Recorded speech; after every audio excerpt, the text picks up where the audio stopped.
Welcome back to Life the Battlefield, the podcast where we don't just scratch the surface. We go deep into what truly shapes human resilience, purpose, and power. Today I'm sitting down with someone whose story moved me and will absolutely move you. Alexandra Egan is a business consultant, a mentor, a wife, a mom, a yaya, and most importantly, a woman who has walked through systems most of us only read about. From big banks to government departments to 10 years inside one of the Victoria's largest male prisons. But what makes her extraordinary isn't just a resume, it's the mission. She spent her entire life asking one question: why do people make decisions they make? And from that question came a framework: reset your thinking. It's a step-by-step, deeply human process to help individuals and businesses break cycles, reframe challenges, and return to intentional living with clarity, purpose, and strength. Now, if you are in your 20s, 30s, 40s, or even 50s like myself, wondering if you are stuck, burnt out, or just lost in the noise, this episode is for you, because Alexandra doesn't sugarcoat anything. She brings raw honesty, practical insight, and rare kind of emotional intelligence that only comes from living it. We talk about broken systems, mental health, motherhood, trauma, performance, and how to build a business and a life that reflects who you truly are. So get ready. This conversation is bold, emotional, and loaded with wisdom. This is the Life the Battlefield. And today, we reset everything.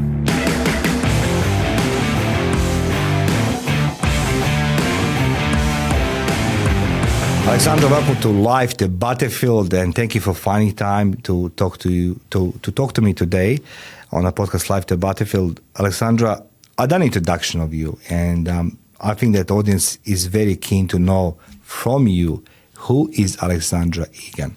Yeah, thanks, Mario, and thank you for having me. I'm really actually super excited to be here on the battlefield with you. So this is really exciting. Look, I'm Alexandra Egan, for those who I haven't had the pleasure of meeting yet, and you know, I don't like titles, you know that, Mario, but essentially, if I must title myself, I guess, business strategist. Look, a little bit about me is, you know, I'm all about understanding the decision making. So I really want to understand why people make the decisions they make, be it in business, be it in life, whatever the case may be. And so what I've been doing over the years, even though I've been sort of leading within government, within both state and federal, and also in corporate, private, and also within my own consultancy, working with startups and not-for-profits and everything, is I'm really curious to understand, you know, why sort of people make the decisions they make, but more importantly, why do they keep repeating the things that don't work? You know, that's what really sort of gets me. Yeah. So this is what I sort of do now, in that I work with individuals and teams to really sort of understand why, the big picture as to why they're making those decisions, then having a look at how is it that we can maybe reset the way in which they do things to be able to recreate something so that they do get the results that they want, be it in their business, in themselves, in the organisation. That's very interesting. Okay, let's go start with your journey. Like, you know, you had an incredible journey from banking in Greece. You know, I mean, like let's go put this in context. You know, Greece is far, far away, you know, in Europe. You know what I mean? And, you know, everybody knows Greece about Santorini, let's go say, or maybe Athens, Acropolis of Athens.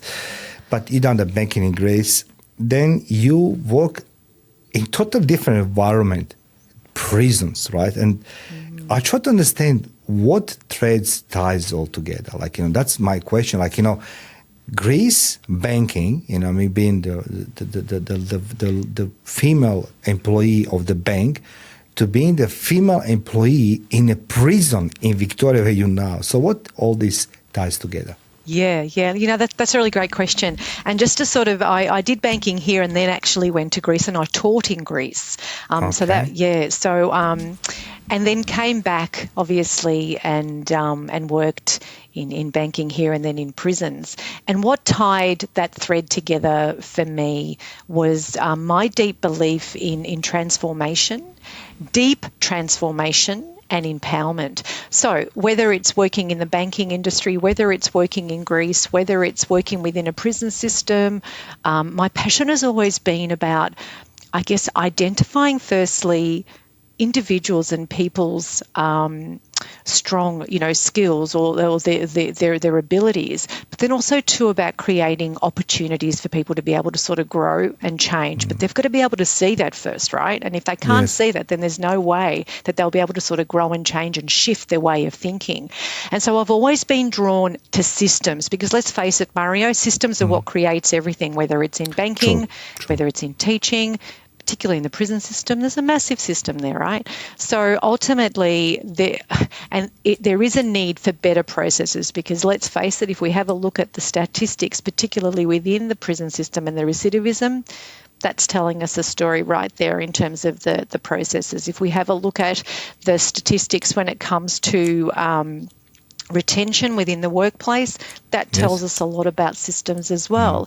And so for me, it is about having a look at the processes, about unpacking them, pulling them apart, really sort of understanding where they're coming from and then being able to guide people to be able to help them understand where we're at. So for me, it's about driving to see people, whether it's clients or colleagues or whatever, to help them sort of see their true potential, what it is that they've got. So then they're able to then change their way of thinking. That's what sort of created my foundational, my thinking, my intention, my purpose, I suppose. That's interesting. That's the first time I hear somebody, he want to take a system apart to understand the thinking behind all this and why we're doing these decisions. Because I do remember at the moment when I left the military after 14 years, and I remember that very moment when I hit the door. Nobody has nothing ready for us, to land on it. And they say, the system is to, do you come inside the army barracks and to the door you leave army barracks. What's happening outside in your world after the military is not our problem. It's it should be somebody's problem.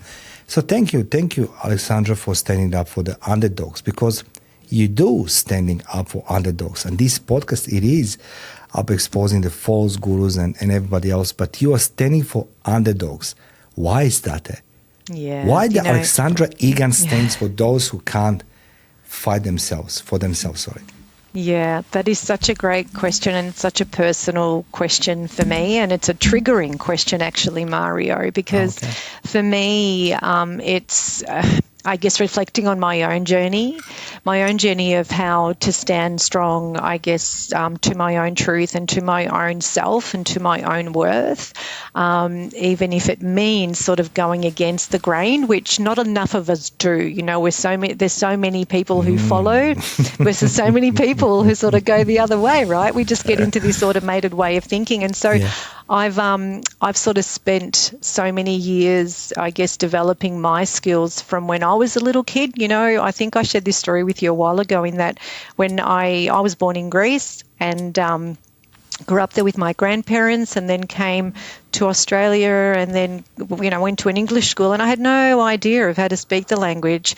I was teased, all that sort of stuff that sort of happens, which I'm not just sort of putting to the side, but I've dealt with it now and I've learned. And then as I progressed in my adulthood and went to high school, and I still felt that sense of silo, if you will, that judgment. And I had to build that within myself, all of those skills on how was it that I'm able to develop my skills to be able to reset my thinking around, well, hang on a minute, why are these people doing and acting and saying what they're saying to me? And what is that saying about me? Or is it me really? Or is it not me? Or is it this automated thinking that we sort of get into? So, and it can affect your mental health, right? Particularly, when you're young, when you're new to the country, all of that. And so for me, I had to learn, I guess, the hard way on, firstly, how to accept and acknowledge my own worth and who I was and who I was coming from and my own culture. And my own way of doing things. And it took time, and then to understand the real strength and where it comes from, and that comes from within. It's often been said that people who are being bullied, that they are those ones who stand for those who are bullied now. I will not say that, that my life was a little bit different, but I'm the boy, so I can take the pride, like I can defend myself. But being the girl or being the woman in society, it doesn't matter what decade of this century we are living, it's always difficult. And being picked up by the peers in school or at workplace, sometimes can result, in a very, very dramatic endings of somebody's lives. The trauma and the PTSD, and people don't believe in themselves. So I want to say thank you, Alexandra. Thank you for showing a lot of courage. You had more cojones than most of the men. I said this openly, honestly. I seeing your post on LinkedIn. You're not afraid to challenge the society and the system, and that's speaks the volume about yourself. So guys, I'm going to put in the comment section below, Alexandra, all the details and her website and how you can contact her. Please reach her and learn how you can stand up for yourself as well. But you spend years exploring the human behavior, right? And that being said, what's the most surprising thing you learn about human behavior? Because like when we speak about this bullying, your past and everything else, particularly you're the woman of the many continents, Europe, Australia, So what's the most thing you learn about human behavior, Alexandra? Yeah, thank you, Mario. Look, one of the most surprising things I think that I have learned is the fear of not being accepted. We all want to be accepted, whether it's in a community, whether it's in family, whether it's in a group. And when we're not accepted, what is the first thing we do, Mario? We look inside and say, what have I done? What's wrong with me? That's the point, Yeah. But you know what? As humans, I think we have this because we do have this innate desire to belong all of the time. And often to belong, what we do is we go with the flow. And this is where that comes from. People go with the flow because they want to belong. But what happens when we challenge the status quo? We stand alone. But to be able to do that, you need to be able to be fully 100% with yourself and be fine with yourself. So what people forget is that it's precisely in the standing alone where the true power lies, and that's what I have found over the years. Sorry, you're saying something very, very, very interesting. I never heard such a thing. Standing alone gives you power. Absolutely, it gives you power. It gives you solid power. Think about that. I can't because I can, but I can relate something. I'm not embarrassed to say this, but most of my life I chased people who accept me and love me. Yeah. And I realize that actually spending so much time and energy to be something what somebody else is going to like it, I'm not. But then I distance myself and then somehow life changes. Life is happening, start changing and I start lying myself and attracting those people. But standing alone gives you power. Mm-hmm. Can you just expand a little bit more about this? So I'm just very curious how this actually translate into real life, Alexandra. Absolutely. Standing alone gives you power, Mario, because what that says is that, one, you are absolutely 100% solid on who you are as a person, your beliefs, your values, what it is that is important to you, what it is that is right to you, and for what purpose, and your soul truth. And by truth, that is, again, there are so many depths sort of within that category. But standing alone means that you believe in something, and it is okay that you believe in something. However, it doesn't mean that you've disregarded everybody else around you.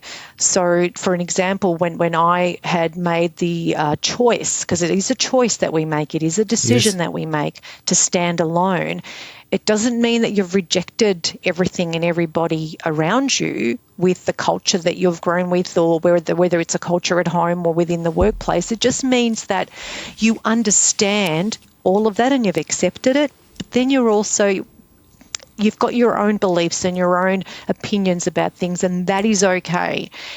And if you're not accepted by someone, that is okay too, because we're not here to be everything to everyone, Mario. And quite frankly, I never want that anyway, because for me it's too exhausting. I don't want that whatsoever. Only I want to be around people who accept me for me and are okay with my beliefs and my opinions, and vice versa. I truly appreciate this. I'll rather get your opinion and your advice than most of the people who claim that they are those who understand the human behavior. Like, there's a lot of public speakers and coaches who are dealing with this thing, and they try to, convey that message, do this, do that. But there is something when you talk, Alexandra, you speak from your heart, from experience. Plus, to guys, you who are listening now, the watching, Alexandra, she's a highly educated and accredited person. So, it's not just opinion-based, it's a fact-based as well. Which leads me to another question now, Alexandra. I want to start the interview with this question first, but that will not work well. But male prison. Women in male prison. Okay, there's so many things I like to ask about this one, but the most interesting question to have, what did you learn there in a prison about leadership or resilience? About yourself, after all. Because working in prison, it's difficult. I'm saying this as a man. I would never work in prison, honestly. I work in the government sector. Working in prison, no way. But you did it. So what did you learn about yourself? What did you learn about resilience? Absolutely. Again, or maybe what did you saw, what breaks other people around you and their leadership? Yeah. Talking about this, I'm very passionate about this phase of my life. It was a decade of it. Okay. Yeah. And I love talking and sharing my experiences there. But to answer your question, Mario, I remember when I was first given this project, I got into panic mode automatically. Exactly that thought. I'm a woman in a male-dominant prison. How am I going to do this? And instantly I needed to change the way in which I was thinking to look at it from maybe, what is it that I can learn from here? Why? Let's have a look and break it all apart to see what is it and for what purpose am I going in here? What difference can I make? So the 10 years that I worked alongside the prison for me were probably some of the most transformative of my life. It was probably the biggest educational experience I have ever had. Yeah. It was unbelievable. And it was a really massive life lesson. And I learned a lot about myself, the way in which I carry myself, the way in which I think, the way in which I communicate, my belief system that I needed to pull apart and reset, because, we're raised to believe so many things about prisons, about people who commit crime, about, we place blame on people. It's a whole domino effect of stuff, right? And we've got to stop and pause and reset the way in which we think there. So for me, I also learned that leadership is often about influence among people who've sort of been judged as well. And what I found about leadership was quite interesting in the prison system, Mario, in that there's leadership with prison officers, yes. There's leadership even above that within the processes and the systems we've been speaking about. But there's also leadership among the prisoners, right? So they create their own culture, hierarchy, their own leadership. And then it's interesting to see that sort of flow and sort of break away and see what the decisions they make there. So it also taught me the importance of listening, but listening with the intention to truly understand where someone's coming from without judgment. It taught me how to create a safe space for people, for those who have been judged already, because remember, Mario, I am not a judge. They've been there. I'm purely there to listen and to see what processes and stuff I can put in place to be able to sort of help them upon their release back into the community. And when you create that space for somebody, people start to feel heard. they start to feel seen. They start to feel valued. They start to feel respected, even when society has cast them totally aside. That's what I came out with. So I learned about the power of curiosity, about asking questions. You know, it's really interesting to understand. This is, sorry to interrupt you, just to give a breathe up for the sec. Interesting enough it is, this is what gives you authority to speak about leadership, authority to speak about things most of people just automatically love to share this information in public, about leadership, about resilience, about courage, about this and that. But that's again, repeat what I said before, it takes a lot of courage to work in a prison itself. 10 years is a long period of time. But one thing you're repeating consistently, and I want to ask you this was not plain question, but it's just I want to understand judgment, Alexandra. What is the judgment? Because it's people in prison are being judged. Presumably you're being judged because you work in a prison as well. So society is judging us, outcasting us. Who are the people who are judging us and why they are judging us? Can you just briefly just touch that in if that's okay with you, of course? Of course it is, absolutely. And I was judged in the prison, not because I was a female, but because I was wearing a hat for a particular organisational department, and I was being judged by the prisoners. And I was being judged by others, of course, absolutely. And judgment is a massive thing, but it is in our thinking. See, judgment is, it's a human thing. Everybody judges. It's just the way that we are. It's an internal thing. But the thing is, the power here is how to be able to separate judgment and disassociate that and really sort of understand that person, have that humble, ingrained humble ability to be able to say, well, okay, so Mario, this is what you've done. Now I want to understand why, what really, made you do that. And one thing I actually did learn was that we all come from a place of good intention. Yeah. Whether it's accepted by society or not, it doesn't really matter. And so what is good intention for me is not necessarily good intention for you. I spoke to you earlier about the fact that I was judged when I was young, and I was judged about the way I looked, and I was judged when I was, went to a Greek school, to a school, and I came from Greece. And that got me thinking as to, well, for what purpose do people actually judge? And it's basically the unknown. It's not knowing. Okay, that's very interesting. That's a very interesting take. Unknowing. Okay, I was always believing that people judging us because either jealousy or they can make it fun of us or whatever it is. But actually, someone did very well. Unknown. That's actually a good response. So if somebody comes to Alexandra Egan right now and says I'm struggling at workplace and I'm being judged, what will you advise somebody briefly? How to deal with the judgment? Yeah, well, firstly, I'd want to understand what makes them feel that they've been judged. What is it specifically that they feel they're being judged about, and are they really being judged, or is it their own internal insecurities, or perhaps their own experiences from past, being judged in the past, because often that is a fear already that we carry within us. Yeah. And if they are being judged, I'd like to understand what that looks like for them. So for me, I would probably first unpack the individual themselves, because when someone raises a concern about something, generally speaking, it is an internal concern that they have. Mario, when I ran, if I may just quickly share, when I ran a large PMO, a project management office for an international company, I led quite a few project managers all over the world. Yeah. So there was Australia, Asia, all that. And when I had my one-on-ones with my team, one of the things that I made it absolutely a must for me was to really understand how they were feeling. And if anybody ever felt that they were being judged or not heard, I would really want to understand firstly about that exactly, but also what is it that I did to make them feel that? And I think that's where leaders are lagging. What did I do as a leader to make someone feel judged?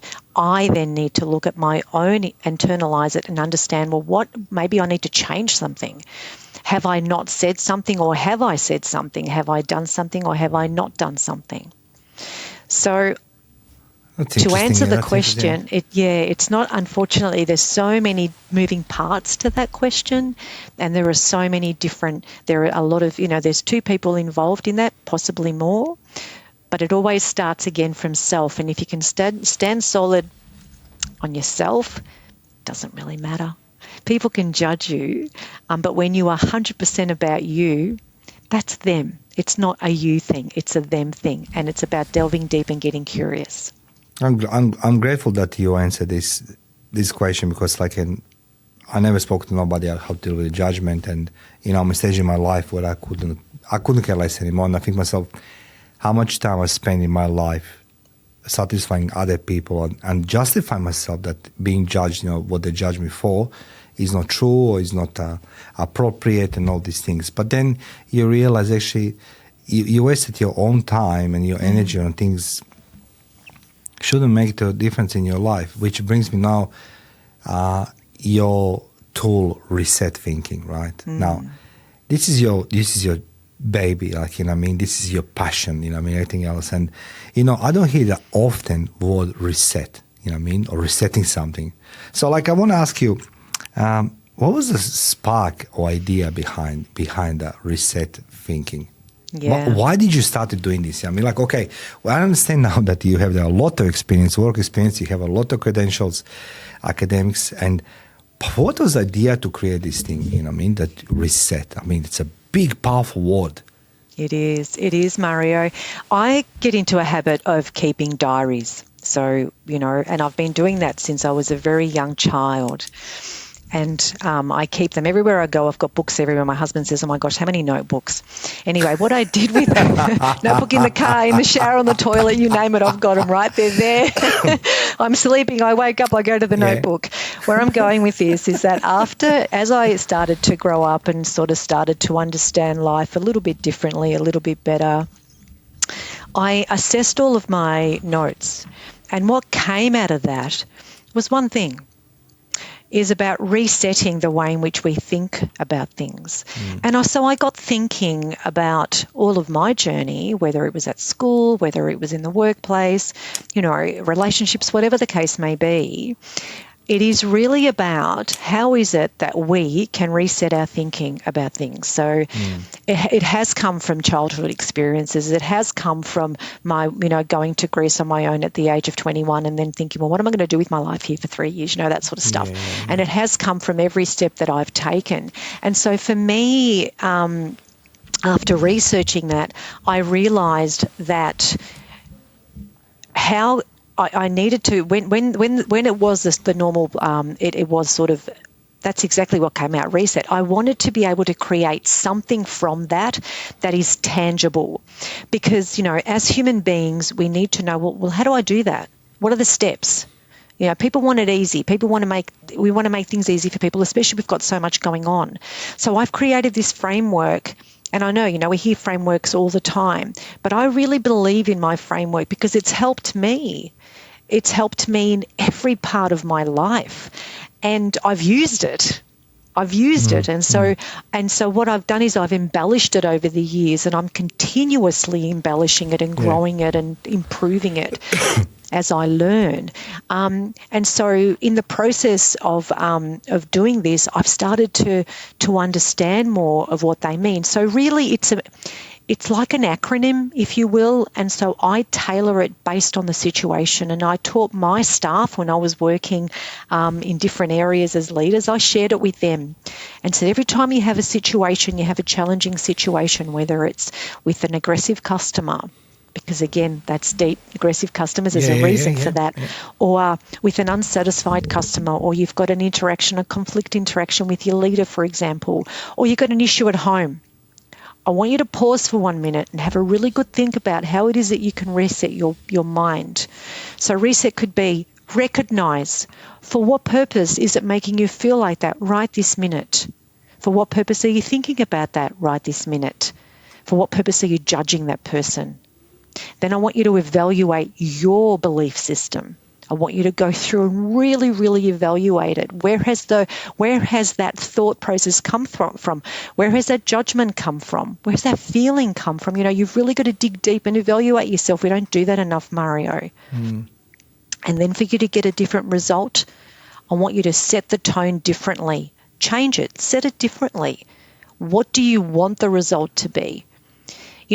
When I was managing Centrelink, when I was managing as a front of house manager for some of the offices within the government space, I remember every time we would have an aggressive customer, obviously as a frontline leader, it is your job to go and ensure that this particular person who's just walked in your office and is quite aggressive, what is wrong with that person? And I remember this like it was yesterday. As you're walking toward that customer, in my mind, I was resetting my everything. I was resetting my body language. What's the first thing that an aggressor sees is your body language. I needed to diffuse him or her by changing. So I was going through this in my head, not knowing obviously that it was reset, and doing that. So there's just, for me, some people say it's a complex model. It's not a complex model, but it's a model with categories and subcategories that I continue to grow all of the time.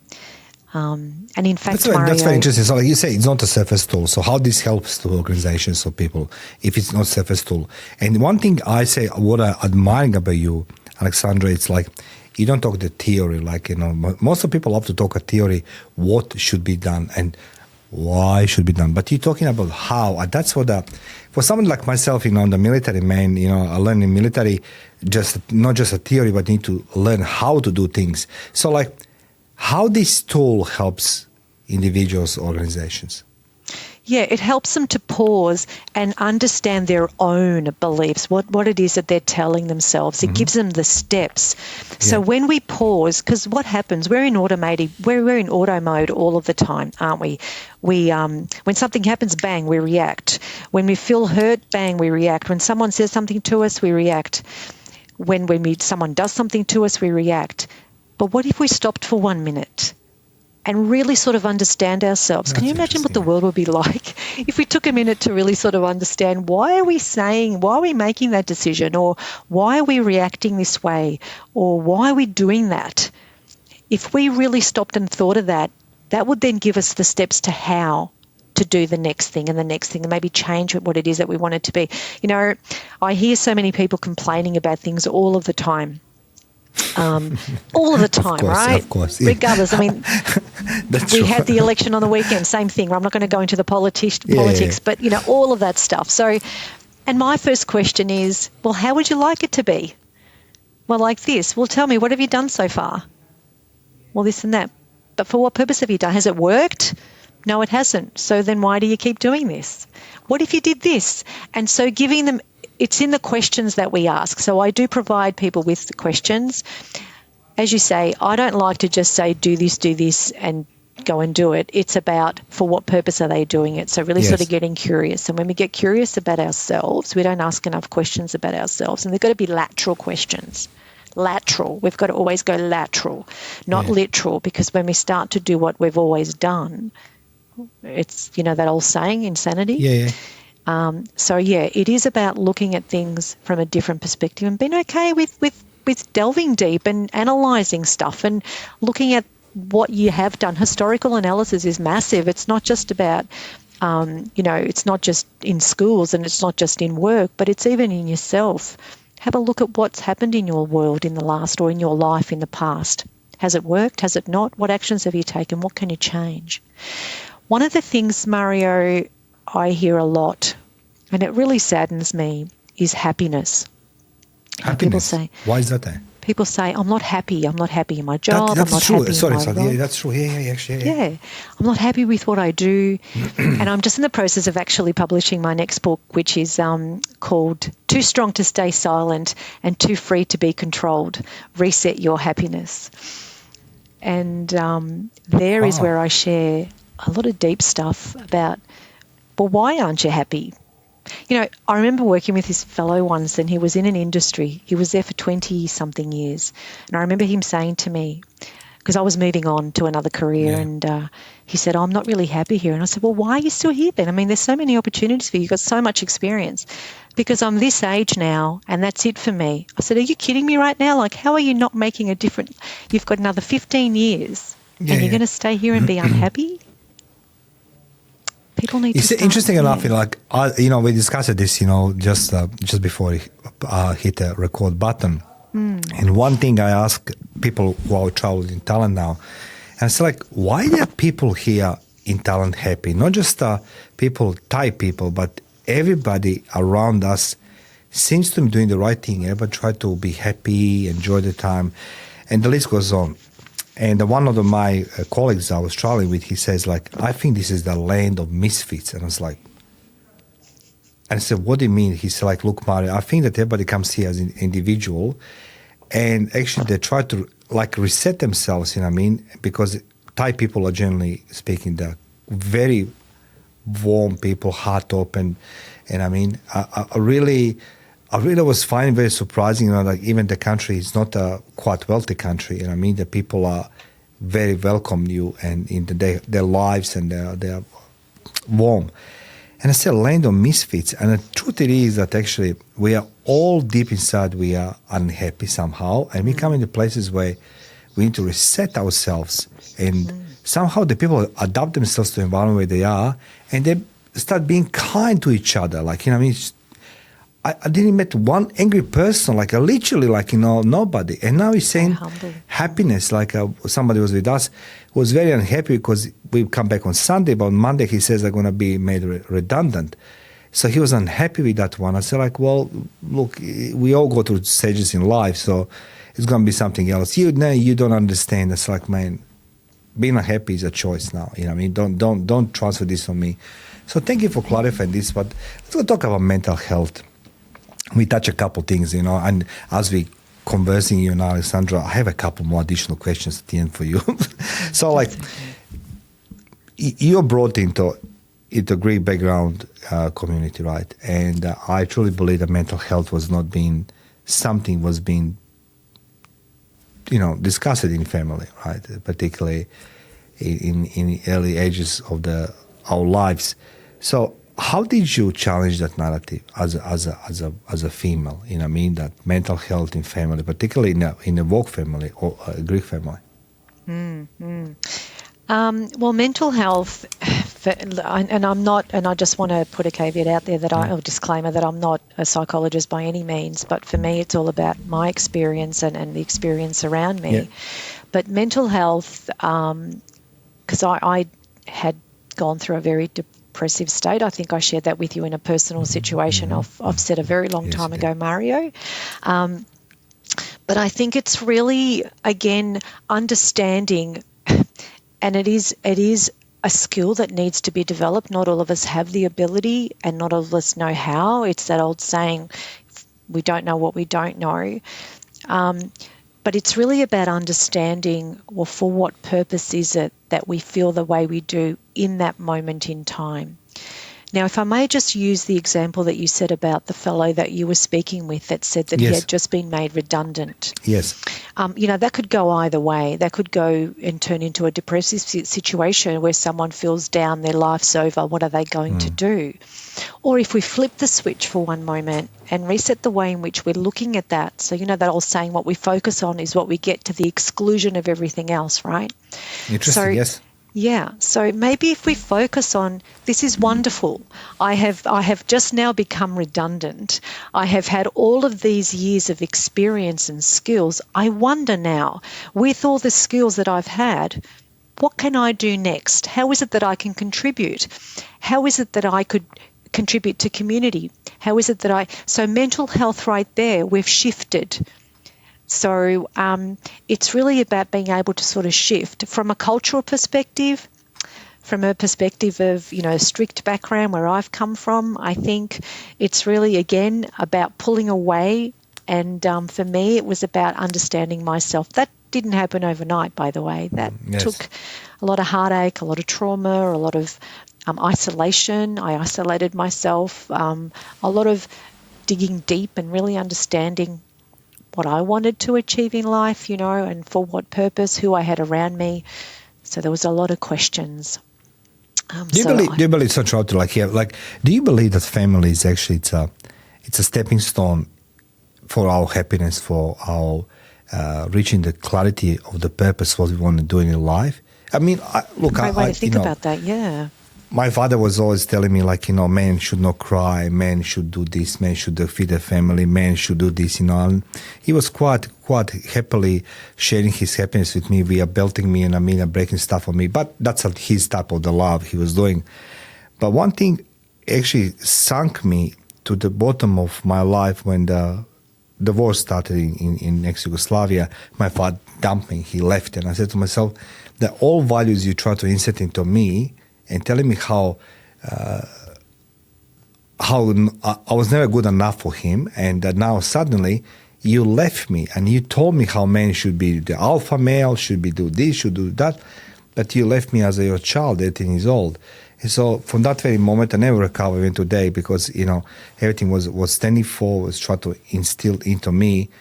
It didn't work. And now I try to understand how family should act, how can you apply your reset thinking into family environment as well? Absolutely. It's such a universal model, but I just want to say thank you for sharing that. That's such a very powerful thing that you shared there, Mario, because, with your experience, with my experience, with everyone's experience, each of our experiences is so very important and serious and traumatizing, or whatever the situation is. We've all got our personal feelings towards it. But one thing I have realized in my, over the years, the research that I've done just in myself and also with my culture is this. I think, and after speaking with my parents too, because I absolutely adore them, and when I was young I didn't, you go through that thing where they inflict all of this stuff onto you and you start to feel, well, but why? I'm trying my best. I got an A. Why is an A enough?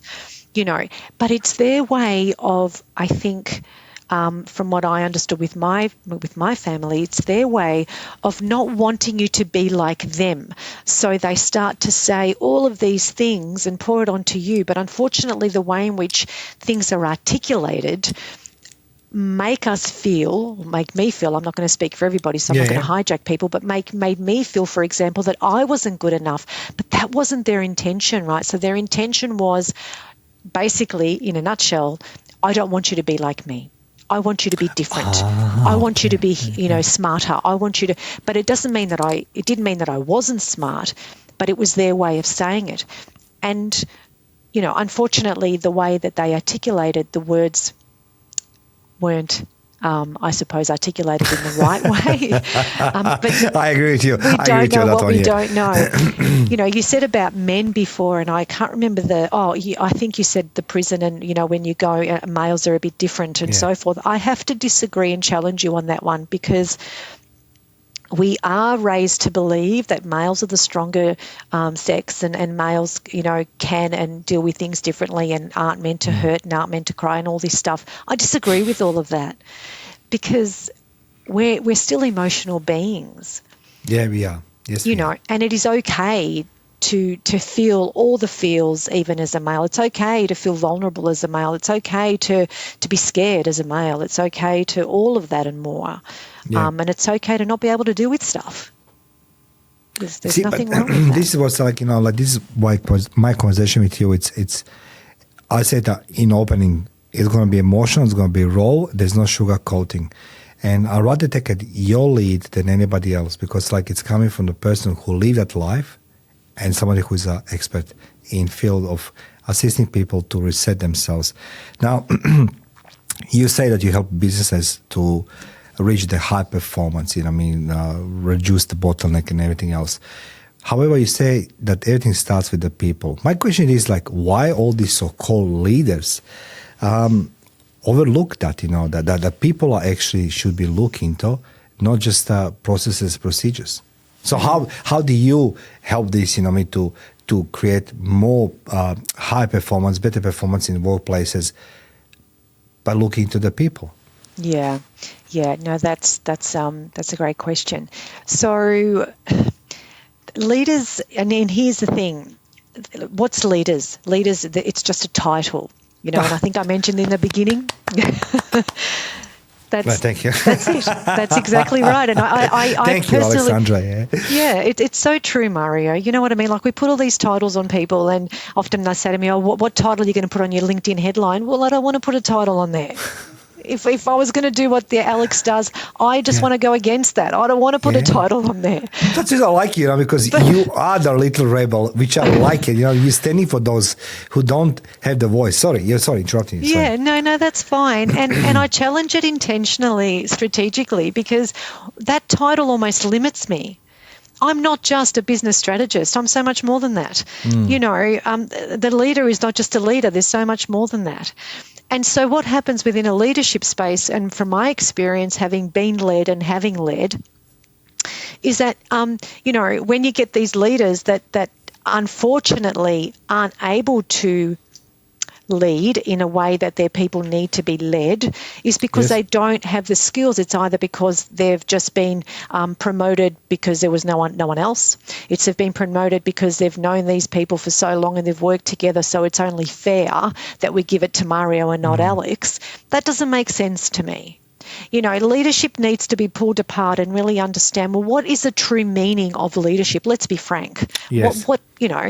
And then let's have a look at, okay, we need leadership in this instance, but what else do we need within that leadership's title to be able to evolve not just the leader, but their team and the organisation at hand, everybody, holistically.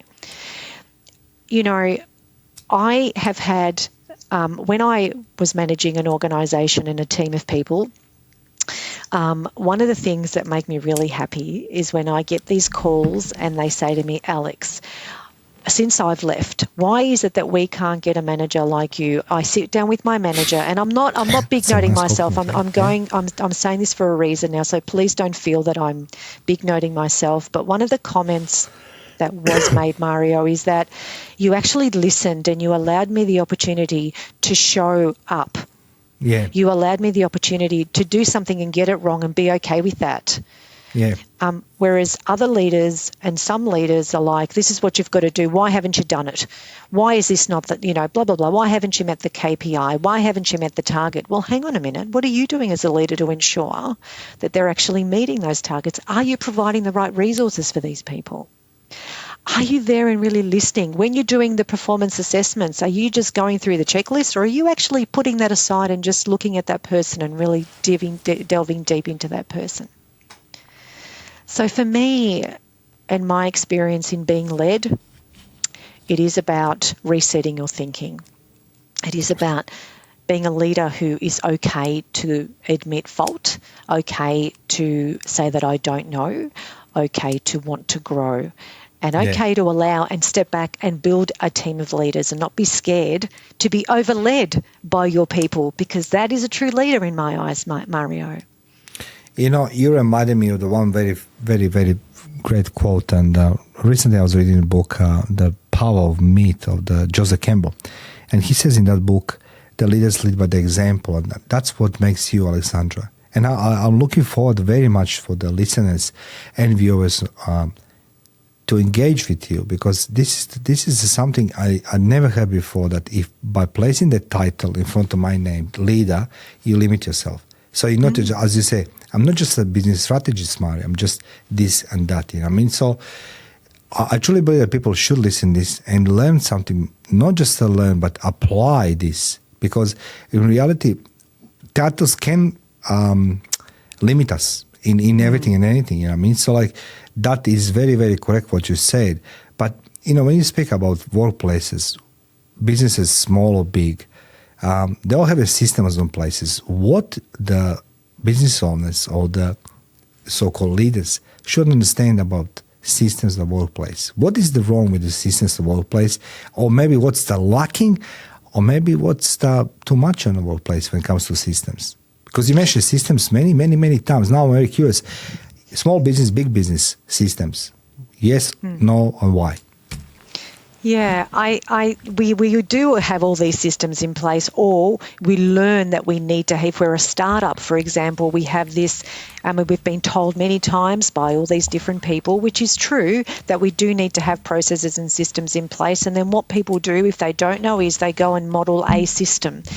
9 times out of 10, that system may be right, but it may not be. But what we don't do enough of is we don't assess the existing processes. We don't listen to what's going on. We don't listen to the feedback. We don't listen to what customers say when they're not happy. We don't listen to what's been said, but more importantly, what's not been said with our teams. You know, when people take sick leave, for example, why are they taking sick leave? If people take continuous sick leave, well, is there a reason for that? Let's not blame the person and say, oh, there's something wrong with a person. Well, hang on a minute. Could it be the workplace that's causing them to be that way? Could it be the way in which I spoke to them that maybe? It's really about looking at things holistically and having a look at the processes and being okay with pulling them apart and assessing all of the time. One thing I do, Mario, and I do a lot of, and sometimes it drives people crazy, is that I love your honesty, my husband. Alexandra. I love your honesty. Is that I ask a lot of questions and I challenge things, and if they don't work, I used to say to my team, if things don't work for the second time, let's have a look at why. Yeah. I don't want it to not work again for the third time and be here for the next year and say, oh, we had that hasn't worked. It didn't work last year, but we're still doing it. But why are we doing it? And then in the meantime, we've lost all of these incredible people who are such amazing asset to the business, to the capital of the business, but they've left because we've just done nothing about it. You know, because some leaders are just too scared to admit that maybe the process that they did put in place didn't actually work. But God forbid they go ahead and admit that, because suddenly it makes them look bad. Does it matter? It's not about what makes you feel bad. And we're going to go back to that fear of not being accepted again, Mario, that, you know, if it makes you look bad, does that mean that you're not smart? Does that mean that you're not going to be accepted? Does that mean that you're not going to be liked anymore? If you don't do what your people want as a leader and say yes to everything, does that mean that you're not going to be liked? A leader must stand alone. And going back to what I said a while ago, it's in that standing alone that you have the power. Power, yeah. That's what you said, yes. So it is about being okay to make those strategic decisions, not alone. You've got to make them with everyone, but you've got to make them strategically. And for me, I said to someone once, never make a business decision emotionally. Because when you're making a decision emotionally, you're going to come undone. Make decisions strategically and factually. Reverse engineer everything. I love to work backwards. When someone asks me a question, I want to first know, well, what is the result that you're looking for? I'm not just going to answer your question. I want to understand, what do you want the end result to look like? Okay, so now let's unpack it. What have we got right here, right now? How can we make this change? And I've done this in my own life as well. I've spoken to prisoners whilst I was in prison about this way too. Yeah. You know, like, you've offended now so many times. Tell me, for what purpose have you done that? Like, why do you like coming in? Is it the food? Because the food's crap. Like, why do you keep coming in? What's going on, you know? And when you start to unpack these things, you start to understand people. And you know, like, I just can't wait to share this interview with the world. You know, I statistically speaking, 98% of the public speakers, motivational, inspirational, business coaches, everything else comes from United States. And I could never relate to anything was being said there, right? But what you're saying right here, right now, it is a true account of our daily life and what we experience on daily basis, humans and everybody else. You know, I love talking about your Greek heritage, because like I'm surrounded with all woke people, like including myself. You know, I love talking to you about leadership because, you know, everybody on LinkedIn try to portray themselves as a leader. And I remember in the army, I always said to my son, you know, when he wants to listen, I said, I don't remember we have a subject about leadership. We are being told, you know, you get accountability, responsibility by the rank, you know, I mean, and the purpose of your rank, but nobody says you're a leader. because, you need to teach somebody below you to replace in the case of the injuries, death, whatever it is. So there's not leadership. There's not such a thing, leadership. But I'm glad that you demystified that thing. And particularly that point what you say, standing alone gives you power. I think that's going to empower a lot of people, and a lot of people from the United States going to steal this from you. So let's go put this. This is Alexandra Egan saying, guys, standing alone gives you power. Alexandra Egan. So that's what it is. Alexandra, I want to ask you about success. So you work across a lot of different industries, different environments. Particularly that prison thing, is still stuck in my head. I can't imagine women working in prison, but 10 years, guys, 10 years. Alexandra Egan, 10 years in the prison. It's not like a 1 day, 1 month, 10 years. How do you define success today, personally and professionally? Because everybody has a different definition of success. But I want to, from Alexandra Egan, after all this life experience, education, and different environments, what is the success personally, professionally for you? Yeah. So success for me is not about ticking the boxes, or it's not about collecting titles. Success for me is about alignment. Okay. It's about aligning who we are. It's about aligning our actions with our values, our purpose, our intentionality. Yeah. And it's about then, because that then drives the direction. If we think that just because you've got all of these certificates, or just because you've got all of these titles, I was an executive director, I was a CEO, I was a board director, I was this. Yeah, but tell me more about the outcomes that you've got. Did you really make a difference in that space? So success for me is about creating meaningful impact in the lives of those around you, whether it's the people you work with, whether it's the people that you affect, whether it's the people that you lead. So, and it's also about how is it that you as a leader are actually going to empower those people? How are you going to turn up that morning? So that is what success for me is. It's understanding and seeing people that you've touched in some way grow. That's success. Having a pages and pages and pages of titles, yeah, that's great. I'm not going to disrespect that, because that's hard work. I'm currently looking at my MBA and PhD and all of that. That's hard work. But why not look at that as experience, as upskilling? And why not look at success as what is it that you can take from those skills that you've learned and studied, and now reset your thinking around that? How is it that now you can empower people? One thing I used to say to my kids, Mario, is that every day, if you can change one person's life, I don't care how you do it, but do it right. Whether it's you smile at someone that has never had that smile, that could be the smile that they've seen, that first smile for the day. That could be the difference that makes the difference in them, in their life. To say hello, to acknowledge people, and to not judge. That's what I say to my children. That is success. It's about how is it that you can change someone's life. This is the point. Like, nobody teaches this. Honestly, I read so many books, and I was never being like that, a grade student, or like I need to read and I want to do this. But curiosity and the situation, environment, force you to start changing things. So, but nobody told me ever that my action can influence that I should influence somebody's life through my actions positively. So thank you, Alexandra, for this one. It takes a lot of balls to say this. You see, everybody talks about making money, do this, do that. The list, as you said, tick boxes.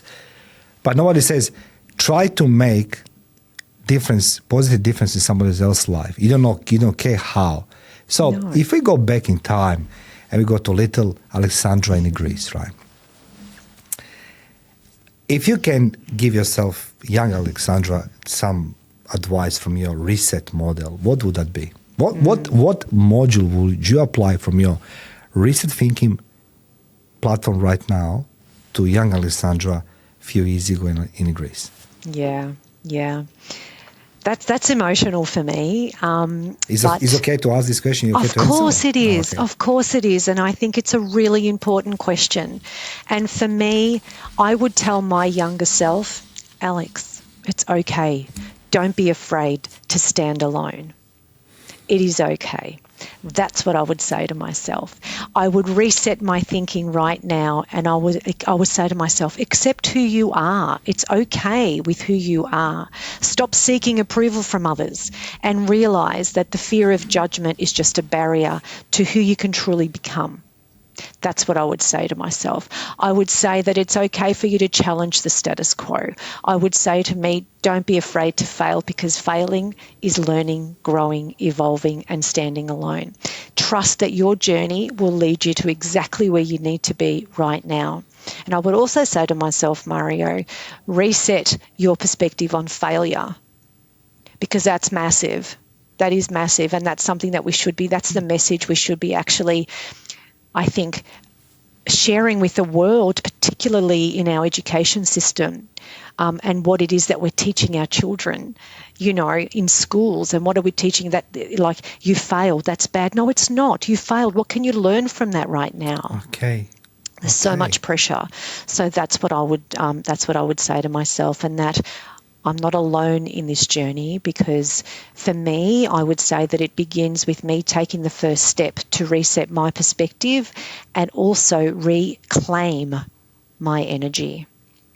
I really love what you said, Alexandra, because again, it goes without any, false or any deception here in this conversation, that I'm really enjoying what you're saying, because I wish somebody told me this before, because failure, as you say, my parents, I'll talk of my experience. My parents, if I failed, there will be like a, World War, at home, But even I was looking at my parents, they were peasants, they were just workers in factory, typical communist product.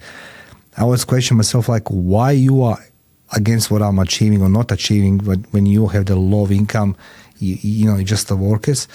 At workplaces as well, it's always been easier to point a finger, you can't achieve this, you can't achieve this one. So failure in my life was being seen as a very detrimental thing, So you will try to achieve at any cost, even destroying your own life or family, whatever it is. So Alexandra, thank you for giving the people hope. I'm truly believe that what's happened to you in your life, from Greece, the prisons and everything else, in the personal level, it's actually what leads us today, that people will learn from you and from your model reset thinking.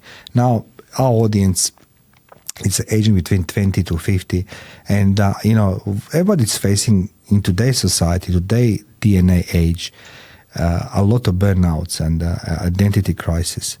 What will Alexandra Egan, one advice you can give to anybody listening to you right now, what your message will be to people across the globe? Yeah, my message would be to take a moment to really have a think about what is it that, one, is challenging you right now, because unfortunately we tend to focus on, and I'm generalizing here because it is statistically proven that we tend to focus on the challenges rather than what we have, and rather than things that can move us and move the needle. So for me, my message would be, have a think about what is it that is challenging you right now, and then really think about, why is it a challenge? Why do you believe it's a challenge? Is it truly as big as you think it is?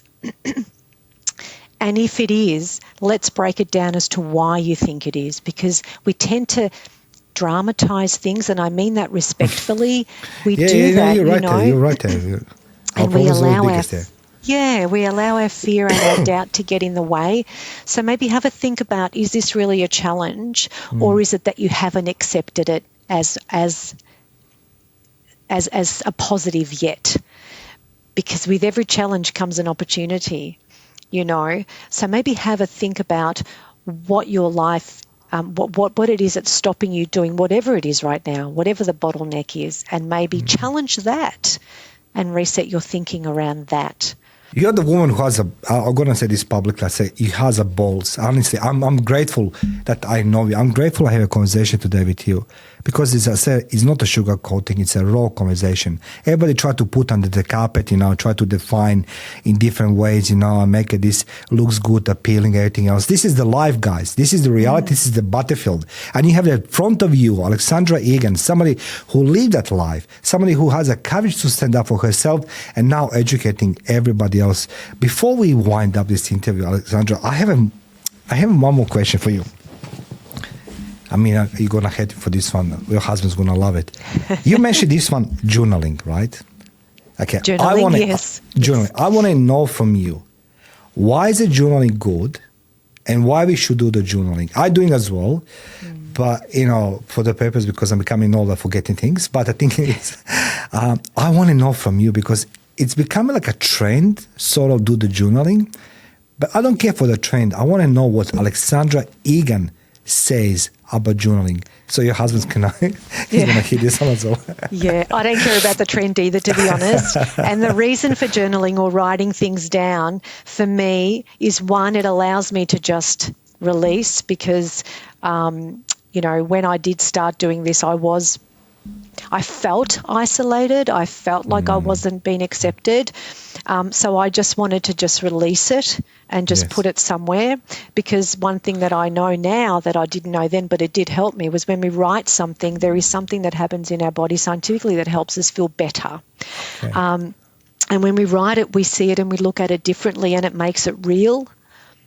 And that's why I promote journaling, and I don't even like to call it that, to be honest. Just write the thing down on a piece of paper. It doesn't really matter where you write it. Just write it somewhere. But keep it. And because I've now gone back all of those years and I've pulled it apart and I've gone, wow, I felt like this, but why did I feel like this? And then I'm able to do so many things with that and help myself evolve. So it's learning about yourself even more, and it's allowing yourself the space to be you and to be okay to just say what's in your mind. And sometimes because we're so scared to say things, fear of judgment, all of that stuff, write it down. It is so important. But write down the good stuff too, because that's really important, because we don't do that enough either. That's why I feel that journaling is important. And for me, it's also about, now it's intentional. I do it because I know that I can help someone tomorrow.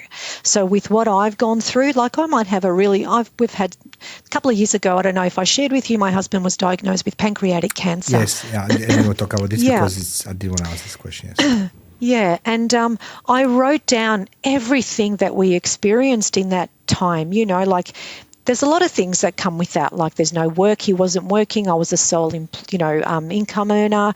Then it had to be, how do I deal with the kids, his mum, his family, there were so many things, but then what happens if he's not here tomorrow, all these sort of things. And I needed to write them down for myself, because I had to be able to just get it out of me somehow. Looking back now, the skills, everything that I learned everything that I learned about myself, all the stuff that we went through and where we are today, it's a learning, And if we're not growing, what are we doing? Like, I don't get that. Like, if we don't, that's what life's about, I believe, right? Like, it's about, well, we're given this life once. I don't know, it could be more, I don't know, but right? And because I don't know. But the thing is, we've been given this life, so let's learn from it. Let's keep growing and let's capture everything that happens to us along the way. And then how is it that we can evolve and share that learning with people to help them? That's my intention always. Even Mum says, you've always been about people. You've always been about helping people. Well, I have, and I just want to do something that I can make. I just want to, everything I do today, I want to make sure that it helps someone tomorrow. Yeah, it's just who I am. I wish the world has more Alexandra Egan, because there's an empathy side of you there, you know what I mean? And also like somebody who's gone through so much, you're still here fighting for everybody, try to give that, reset that thinking. So Alexandra, at the end of this conversation, this interview, what people can expect from you when they reach you? You know what I mean? How are you going to help them reset? They come to you, they call you, they send you email. How? Yeah, absolutely. And thank you for the opportunity to share this because I think it's really important, Mario. But absolutely, they can reach out to me through my website. They can ring me. I've got my number on LinkedIn. Anyway, as long as they connect, if they need to, I'm here to have a conversation with them, to connect with them. Absolutely, that's any which and way. And a new book is coming about happiness, guys. Sorry, I forgot the title. Two of something. Yes. So the book is called. I'm just going to say because I've actually got a few more on the go. This one's called. Give us all. This one's called Too Strong to Stay Silent, Too Free to Be Controlled. Reset your thinking. Ladies and gentlemen, my guest today, Alexandra Egan, and this is the statement I want you to take it home with you. Don't be afraid to stand alone. I'd like to say, Alexandra, thank you very much for being my guest today. Guys, I'm going to put in comment section below, a description as well, all Alexandra socials, how you can contact her, and start resetting yourself. You have the true person, somebody who has a life experience, has an education, accreditation, credibility to make your life better. And most important, what Alexandra says, don't be afraid to be judged. She's going to help you with that one. And those who are just claim that their systems are okay, another clue, they are not. Talk to Alexandra Egan. Alexandra, thank you very much for being my guest today on Life the Battlefield. Thank you for the opportunity, Mario. You're welcome. I really appreciate it.